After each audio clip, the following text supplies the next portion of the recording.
Kanalımdan ve mutfağımdan herkese tekrardan merhabalar. Bugünkü tarifimde sizler için son zamanların trend tatlısı olan Spoonful tarifi hazırladım. Üzerinde akışkan çikolatası ve lezzetli kremasıyla şöyle kaşık kaşık yedirten çok lezzetli bir tatlı tarifi oluyor. Sözü çok uzatmadan hemen bu tarifin detaylarına geçiyorum. İyi seyirler dilerim. İlk olarak Spoonful tatlımızın muhallebisini hazırlayacağız ve muhallebisini hazırladıktan sonra güzelce bir soğutmamız gerekiyor. Bunun için de uygun bir tencerenin içerisine 4 su bardağı kadar sütümü aktarıyorum. Ben bu tarifimde günlük süt kullandım. Sizler de tam yağlı süt kullanırsanız muhallebinizin lezzeti ayrı bir güzel olacaktır. Ve sonrasında sütün üzerine şöyle dolu dolu yemek kaşığı olacak şekilde 2 yemek kaşığı unumu ve 2 yemek kaşığı da mısır nişastamı ilave ediyorum. Ben mısır nişastası kullandım. Sizler dilerseniz buğday nişastası da kullanabilirsiniz. Ardından içerisine şöyle bir tane yumurtanın da sarısını ilave ettikten sonra 1 su bardağı kadar da toz şeker ekledim.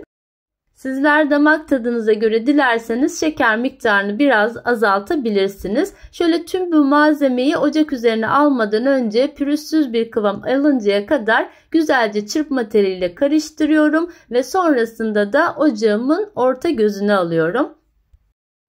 Muhallebinizi pişirirken sürekli çırpma teliyle karıştırarak kıvam alıncaya kadar kaynatmaya özen gösterin. Bu arada ocağınızın altı da çok harlı ateşte olmasın, orta ateşte olsun. Şöyle alttan karıştırın ki muhallebinizin de dibi tutmasın. Kaynamaya başladıktan sonra da şöyle üzeri göz göz olunca içerisine 1 tatlı kaşığı kadar yumuşak margarin ya da tereyağı ilave edip 1 paket de vanilya ekleyin ve tekrar çırpma teliyle karıştırarak hazır olan muhallebinizi ocaktan indirin.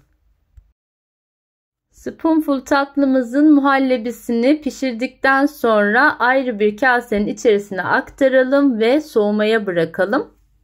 Muhallebinizin üzerinin kabuk tutmaması için sonrasında üzerine şöyle kesilmiş bir buzdolabı poşetini kapatın ve tamamen muhallebiye temas edecek şekilde üzerine yerleştirin. Bu şekilde kenarda ortam sıcaklığına gelinceye kadar bekletip bunu buzdolabına kaldırın. Buzdolabında güzelce soğumaya bırakın. Ben bugün Spoonful tatlımı bu şekilde derin bir cam kase içerisinde hazırlıyorum ve tabanına yerleştirmek için önceden kendi yapmış olduğum fındıklı kakaolu kekimi kullanacağım. Bu kekin tarifini de sağ üst köşeye ekliyorum. Oradan bakıp dilerseniz bu şekilde kendi kekinizi kendiniz de yapabilirsiniz. Ben bu aşamada Spoonful tatlıma biraz kendi yorumumu katmak istedim ve içerisine şöyle 1 kase kadar da bebe bisküvisini parçalayarak ekledim. Tamamen tercihinize kalmış ama muhallebili tatlılara ben bebe bisküvisini çok yakıştırıyorum. Şöyle yediğinizde de ağzınıza kıyır kıyır gelmesini istiyorsanız bu şekilde denemenizi tavsiye ederim. Dilerseniz içerisine biraz damla çikolata da ekleyebilirsiniz. Ama üzerinde yoğun bir çikolata olduğu için ben ayrıca çikolata kullanmadım. Şimdi de Spoonful tatlımızın o üzerindeki akışkan çikolatasını hazırlayacağız ve bunun için uygun bir tavanın içerisine 1 paket kadar sıvı kremayı aktardım. Ocağımın altını açtım ama kesinlikle kremayı kaynatmıyoruz. Kaynama sıcaklığına gelinceye kadar ısıtıyoruz.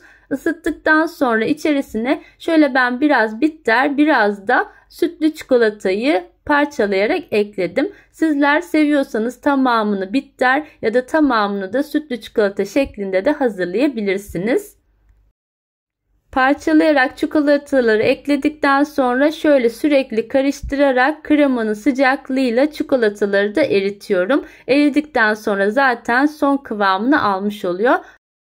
Çikolatasını çok fazla eklerseniz üzerinde donacaktır. Bu ölçülerde yaparsanız akışkan bir kremanız olacaktır. Şimdi bunu da bir kenara aldım ve bu arada buzdolabındaki muhallebim de çok güzel soğudu. Bu aşamada ben muhallebinin içerisine sıvı krema değil de bir poşet olacak şekilde toz krem şanti ekliyorum. Sizler dilerseniz kremayla da bu işlemi yapabilirsiniz ama elinizde yoksa öneri amaçlı bunu da sizlere göstermek istedim. Bir poşet krem şantiye şöyle soğuk süt ekledikten sonra mikserinizle 2-3 dakika kadar çırparsanız bu şekilde çok güzel ipek gibi kıvamda bir muhallebiniz olacaktır. Bu arada bu yapmış olduğum muhallebiyi ben pastaların arasında pastacı kreması olarak da kullanıyorum. Gerçekten tam kıvamında çok da lezzetli bir pastacı kreması oluyor. Bunu da size ayrıca belirtmek isterim. Spoonful tatlımın kremasını kekin üzerine daha rahat bir şekilde yayabilmek adına ben bu şekilde bir sıkma torbası içerisine aktardım. Sonrasında da kenarda hazırlamış olduğumuz bisküvili kekli karışımın üzerine bu şekilde güzelce tüm kremayı yayıyorum. Eğer sizler bu tatlıyı misafirleriniz için yapacaksanız mutlaka porsiyonluk olarak yapmanızı öneririm. Çünkü servis aşamasında sizi epeyce zorlayacaktır. Ben ev halkına yaptığım için böyle borcam içerisinde yaptım. Ortaya da getirip kaşık kaşık yemesi ayrı bir keyifli oluyor açıkçası. Şimdi bu şekilde hazırladığım spoonful tatlımın üzerine kenarda bekleyen ve soğuyan çikolatalı sosumu döküyorum. Çikolatalı sosunu da yine güzelce üzerine yaydıktan sonra buzdolabına kaldıracağım ve buzdolabında en az 3-4 saat kadar dinlendikten sonra spoonful tatlımız artık servise hazır. Tarifimi tam da buraya kadar izleyenlere küçük bir hatırlatma yapmak istiyorum. Kanalımı ilk kez bu videom sayesinde izliyorsanız eğer ve kanalıma hala abone değilseniz abone olmayı ve tariflerimden önceden haberdar olmak için de bildirim zilini açmayı unutmayın lütfen. Buzdolabında güzelce soğumuş olan spoonful tatlımın üzerine servis öncesinde bu şekilde biraz çikolata serpiştiriyorum ve şimdi bir kaşık alarak size yakından kıvamını da göstermek istiyorum. Evet, bugün sizlere kafelerin çok satan o viral tatlısı spoonful tatlısını tüm detaylarıyla paylaşmak istedim. Umarım bu tarifim sizlerin de hoşunuza gitmiştir. Hem yapımı oldukça basit, aynı zamanda da kaşık kaşık yemek isteyeceğiniz çok lezzetli bir tatlı tarifi oluyor. Bu tarifimi deneyecek olan herkese şimdiden afiyet olsun diyorum. Tarifimi denedikten sonraki yorumlarınızı da mutlaka bekliyorum. Tarifimi beğenmeyi ve sevdiklerinizle paylaşmayı unutmayın lütfen. Başka güzel tariflerde yeniden görüşmek üzere. Hoşça kalın, sağlıcakla kalın.